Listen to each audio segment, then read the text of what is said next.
Hey guys ಎಲ್ಲರಿಗೂ ನಮಸ್ಕಾರ. ಇವತ್ತಿನ ಒಂದು ವಿಡಿಯೋದಲ್ಲಿ IAF ರಿಕ್ರೂಟ್ಮೆಂಟ್ 2025 ಕಡೆಯಿಂದ ಬಂದಿರುವಂತ ಮತ್ತೊಂದು ನೋಟಿಫಿಕೇಶನ್ ಬಗ್ಗೆ ಮಾತಾಡ್ತಿದ್ದೀನಿ. ಈ ಒಂದು ನೋಟಿಫಿಕೇಶನ್ ಬಂದ್ಬಿಟ್ಟು ಆಕ್ಚುಲ್ ಆಗಿ ಇಂಡಿಯನ್ ಏರ್ ಫೋರ್ಸ್ ಅಂತಾನೆ ಹೇಳ್ಬಹುದು. ಸೊ ಕಂಪ್ಲೀಟ್ ಇನ್ಫಾರ್ಮೇಶನ್ ತಿಳಿಸ್ಕೊಡ್ತೀನಿ. ಚಾನಲ್ಗೆ ಇನ್ನು ಸಬ್ಸ್ಕ್ರೈಬ್ ಮಾಡ್ಕೊಂಡಿಲ್ಲ ಅಂದ್ರೆ ಸಬ್ಸ್ಕ್ರೈಬ್ ಮಾಡ್ಕೊಂಡು ಪಕ್ಕದಲ್ಲಿರುವಂತ ಒಂದು ಬೆಲ್ ಐಕಾನ್ ಕ್ಲಿಕ್ ಮಾಡೋದು ಮರಿಬೇಡಿ. ಸಬ್ಸ್ಕ್ರೈಬ್ ಮಾಡ್ಕೊಂಡ್ರೆ ಮಾತ್ರ ನಿಮಗೆ ನೋಟಿಫಿಕೇಶನ್ ಬರ್ತದೆ, ಅದಕ್ಕೋಸ್ಕರ ಸಬ್ಸ್ಕ್ರೈಬ್ ಮಾಡ್ಕೊಳ್ಳಿ. ಸೊ ಬನ್ನಿ ವಿಡಿಯೋನ ಸ್ಟಾರ್ಟ್ ಮಾಡೋಣ ಅಂತೆ. ಮೊದಲನೇದಾಗಿ ಆರ್ಗನೈಸೇಷನ್ ನೇಮ್ ನೋಡ್ಕೊಳ್ಳೋದಾದ್ರೆ ಇಂಡಿಯನ್ ಏರ್ ಫೋರ್ಸ್ ಅಂತ ಹೇಳ್ಬಿಟ್ಟು ಮೆನ್ಷನ್ ಮಾಡಿದರೆ IAF ಅಂತಾನು ಕೂಡ ಕರೀತಾರೆ ಇದನ್ನ. ನಂಬರ್ ಆಫ್ ಪೋಸ್ಟ್ ನೋಡ್ಕೊಳ್ಳೋದಾದ್ರೆ ನಾಟ್ ಸ್ಪೆಸಿಫೈಡ್ ಅಂತ ಹೇಳ್ಬಿಟ್ಟು ಮೆನ್ಷನ್ ಮಾಡಿದರೆ ಆಲ್ಮೋಸ್ಟ್ ಏನಿಲ್ಲ ಅಂದ್ರೂ 2,000 to 2,500 ನೋಟಿಫಿಕೇಶನ್ ಅಂತೂ ಬಿಡ್ತಾರೆ. ಜಾಬ್ ಲೊಕೇಶನ್ ನೋಡ್ಕೊಳ್ಳೋದಾದ್ರೆ ಆಲ್ ಇಂಡಿಯಾ ಎಲ್ಲಿ ಬೇಕಾದ್ರೂ ಕೂಡ ಅಪ್ಲೈ ಮಾಡಬಹುದು.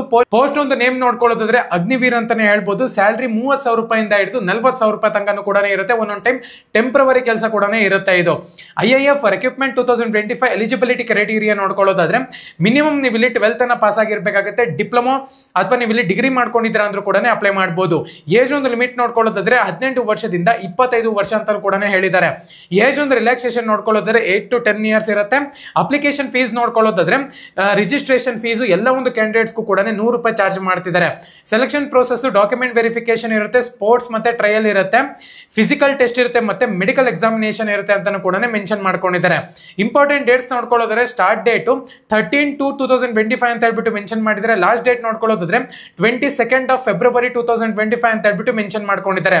ಸೊ IAF ನ ಒಂದು ನೋಟಿಫಿಕೇಶನ್ ಇಂಪಾರ್ಟೆಂಟ್ ಲಿಂಕ್ಸ್ ಬಂದ್ಬಿಟ್ಟು ನನ್ನ ಒಂದು ಟೆಲಿಗ್ರಾಮ್ ಚಾನಲ್ ಮೆನ್ಷನ್ ಮಾಡಿದ್ದೀನಿ ಅಂತ ಹೇಳ್ಬೋದು. ಡಿಸ್ಕ್ರಿಪ್ಷನ್ ಲಿಂಕ್ ಇರುತ್ತೆ.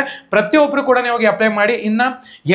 ಆಲ್ಮೋಸ್ಟ್ ಇನ್ನೊಂದು 4-5 ದಿವಸ ಇದೆ ಅಷ್ಟೇ ಈ ಒಂದು ಪೋಸ್ಟ್ಗೆ. ಪ್ರತಿಯೊಬ್ಬರು ಕೂಡ ಅಪ್ಲೈ ಮಾಡಿ. ಯಾವುದೇ ಕಾರಣಕ್ಕೂ ಈ ಒಂದು ಆಪರ್ಚುನಿಟಿನ ಮಿಸ್ ಮಾಡ್ಕೊಳಕ್ ಹೋಗ್ಬೇಡಿ. ಎಲ್ಲರಿಗೂ ಕೂಡ ಆಲ್ ದ ಬೆಸ್ಟ್. ಯಾರೆಲ್ಲ ಪ್ರೈವೇಟ್ ಮತ್ತೆ ಗೌರ್ಮೆಂಟ್ ಜಾಬ್ಗೆ ಪ್ರಿಪೇರ್ ಆಗ್ತಿದ್ದೀರಾ.